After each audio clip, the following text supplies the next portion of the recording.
This is the bridge that has been closed to traffic since the beginning of April.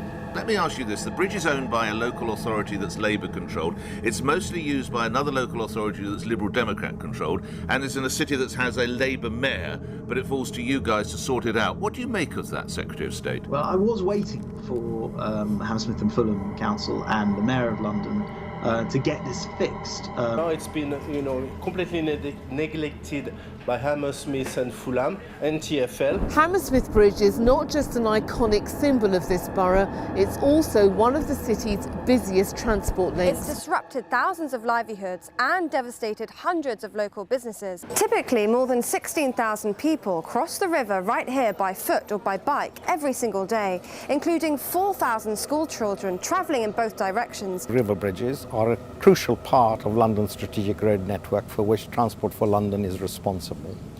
Hammersmith Council is responsible for management and running of Hammersmith Bridge. It has singularly failed to keep this bridge in good working order.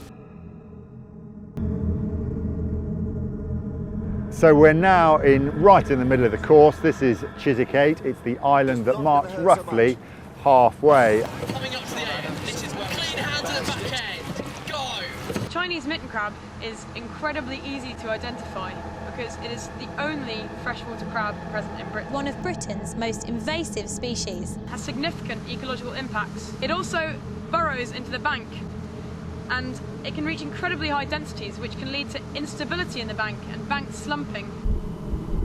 We're here on Chiswick 8 and I'm speaking to Trevor Reynolds, the Invasive Species Advisor of the Environment Agency. We're going to be doing the repair work on the far side of the island. That's really kind of eroding because of the mitten crabs. By weaving this wall in front of it, we should be able to contain that to prevent any further erosion. Just falling into the river, taking all the reed with it. And so what we're losing actually is reed habitat, which is quite rare on the Thames. It's therefore possible that the cost of the Chinese mitten crab invading could be exceptionally high, although it's currently not quantified. There's currently no effective method of control for the Chinese mitten crab. I know you can eat them in China. Mitten crabs are one of the most expensive and sought after delicacies in China, but what very few people know is that they're available here in the River Thames. So you're fishing for eels, but you don't even want the crabs. No, they're just coming up. Because Dave is licensed to lay nets on the Thames, we can keep these crabs as a bycatch. Bloody hell. My God, that's delicious. They're a very aggressive animal, they're a very fertile animal, they breed very well. And they don't have a freshwater competitor in this country. We don't have freshwater crabs.